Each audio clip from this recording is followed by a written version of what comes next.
नमस्कार सर्वांना, श्री स्वामी समर्थ। पुन्हा एकदा तुमच्या सर्वांचं आपल्या ह्या यूट्यूब चॅनलवर खूप खूप स्वागत आहे।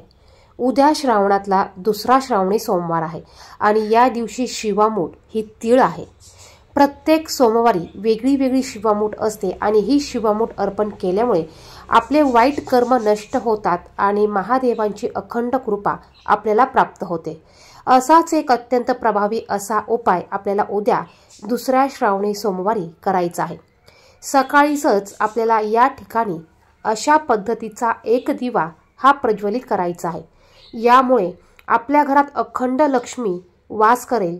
यामुळे घरावर कुटुंबावर कधीच वाईट संकट विघ्न अडचणी येणार नाही आणि घराची पतीची मुलांची भरभरून प्रगती होईल।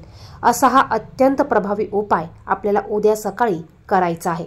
7 पिढ्यांचं दारिद्र्य नष्ट होऊन माता लक्ष्मी आपल्या घरात अखंड वास करेल असा हा अत्यंत प्रभावी उपाय आपण बघणार आहोत। त्यापूर्वी तुम्ही जर का चॅनलवर नवीन असाल तर असेच माहितीचे व्हिडिओ बघण्यासाठी चॅनलला सबस्क्राइब करा आणि बाजूच्या बेल आयकॉनला प्रेस करा, म्हणजे जेव्हा पण मी व्हिडिओ टाकेल त्याचं नोटिफिकेशन सर्वात अगोदर तुम्हाला मिळेल।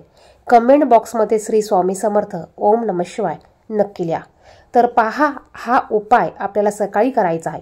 या उपायासाठी आपल्याला एक दिवा घ्यायचा आहे। मग तुम्ही तो मातीचा घेऊ शकतात किंवा कणकेचा देखील दिवा तुम्ही घेऊ शकतात। शक्य झाल्यास कणकेचा दिवा तुम्ही ह्या उपायासाठी वापरू शकतात। आता हा दिवा आपल्याला पंचमुखी दिवा घ्यायचा आहे। म्हणजे बघा, आपण जो दिवा घेणार आहोत यात आपल्याला 5 वाती लावायच्या आहेत। तुम्ही कणकेचा दिवा घेणार असाल तर त्याला पंचमुखी 5 मुख काढा, किंवा तुम्ही समई लावणार असाल तर त्याला 5 मुखे असतात, किंवा तुम्ही मातीची पंती घेतली तरी चालेल। याबरोबर आपल्याला 21 अखंड तांदूळ घ्यायचे आहे। पांढरे शुभ्र तांदूळ आपल्याला घ्यायचे आहे। यानंतर आपल्याला 108 बेलाची पानं घ्यायची आहे। आता सकाळी तुमची देवपूजा झाल्यानंतर तुम्हाला हा उपाय करायचा आहे।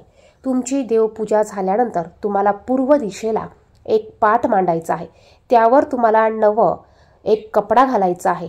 काळा कपडा सोडून तुम्ही लाल, पांढरा, पिवळा कपडा टाकायचा आहे। यावर तुम्हाला जे तुम्ही 21 तांदूळ घेतलेले आहे, अखंड तांदूळ घ्यायचे आहे, याला तुम्हाला भस्म थोडा लावायचा आहे। तुमच्याकडे जर का भस्म नसेल तर तुम्ही आपल्या अगरबत्तीची जी उदी असते थोडीशी ती उदी घ्यायची आहे आणि या तांदळांना तुम्हाला ती उदी चोळायची आहे।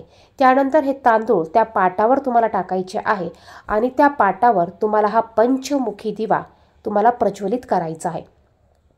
यानंतर बघा, यानंतर आपल्याला थोडेसे तांदूळ त्या पाटावर ठेवायचे आहे। थोडीशी तांदळाची रास त्या पाटावर ठेवायची आहे आणि त्या तांदळाच्या राशेवर आपल्याला शिवलिंग ठेवायचे आहे। दिवा लावण्यासाठी तुम्ही समई घेतली असेल तर समई देखील तुम्ही याच पद्धतीने त्या 21 तांदळावर ठेवायची आहे। यामध्ये तुम्हाला शुद्ध गाईचं तूप वापरायचं आहे। बघा, शुद्ध गाईचं जर का तुम्ही तूप वापरलं, या तुपाने जर का तुम्ही दिवा प्रज्वलित केला तर यामुळे माता लक्ष्मी आपल्यावर प्रसन्न होते। आता यानंतर तांदळाच्या राशीवर आपण जे शिवलिंग ठेवणार आहोत त्या अगोदर तुम्ही शिवलिंगाला पाण्याने दुधाने अभिषेक घालून घ्यायचा आहे। त्यानंतर आपल्याला अत्यंत प्रभावी असा उपाय या शिवलिंगावर करायचा आहे। तुम्हाला 108 बेलाची पानं घ्यायची आहे आणि 108 तुम्हाला तीळ घ्यायचे आहेत। यानंतर तुम्हाला पाटासमोर आसन टाकून बसायचं आहे। कुठलीही सेवा बिना आसनची करायची नाहीये। आसन टाकून बसायचं आहे। जर का तुम्ही 108 तीळ आणि 1 बेलाचं पान घेतलं असेल तर तुम्हाला ह्या सर्व वस्तू उजव्या हातात घ्यायच्या आहे आणि तुम्हाला ओम नमः शिवाय या मंत्राचा 108 वेळा जप करायचा आहे। पुरुष असतील तर ओम नमः शिवाय आणि महिला असतील तर नमः शिवाय या मंत्राचा जप करायचा आहे। जर का तुम्ही 108 बेलाची पानं घेतली असेल आणि 108 तीळ घेतलेले आहेत तर तुम्हाला 1 बेलाचं पान घ्यायचं आहे, 1 तीळ घ्यायचं आहे, ओम नमः शिवाय म्हणायचं आहे आणि महादेवाला तुम्हाला अर्पण करायचं आहे। असं 108 वेळेला तुम्हाला करायचं आहे। यानंतर तुम्हाला 1 वेळा शिवलीलामृत पठण करायचं आहे। जर का तुम्हाला पठण करता येत नसेल, वाचायला येत नसेल तर तुम्ही यूट्यूबला लावून द्या, ते श्रवण तुम्ही करू शकतात। यानंतर तुम्हाला महादेवांना हात जोडून नमस्कार करायचा आहे आणि प्रार्थना करायची आहे। ज्या इच्छेसाठी, ज्या कामासाठी तुम्ही हा उपाय करत असाल ती इच्छा तुम्हाला महादेवांसमोर तुम्हाला प्रकट करायची आहे, त्यांना सांगायची आहे आणि तुमची इच्छा लवकर पूर्ण होईल अशी प्रार्थना करायची आहे। आता 2 तासानंतर 2 तासानंतर तुम्हाला ते शिवलिंग उचलून घ्यायचं आहे आणि तुमच्या देवघरामध्ये तुम्हाला परत ठेवून द्यायचं आहे। यानंतर बाकीच्या वस्तू दिवसभर तशाच ठेवायच्या आहे। दिवा हा तुम्हाला संपूर्ण दिवसभर तसाच प्रज्वलित ठेवायचा आहे। त्यानंतर दुसऱ्या दिवशी तुम्हाला हा दिवा उचलून घ्यायचा आहे। दिवा स्वच्छ करून तुम्ही पुन्हा वापरू शकतात। जर का कणकेचा दिवा बनवला असेल तर एखाद्या झाडाखाली त्याचा गोळा करून तुम्ही ठेवून द्या। पशु पक्षी किडे माकोडे खाऊन जातील।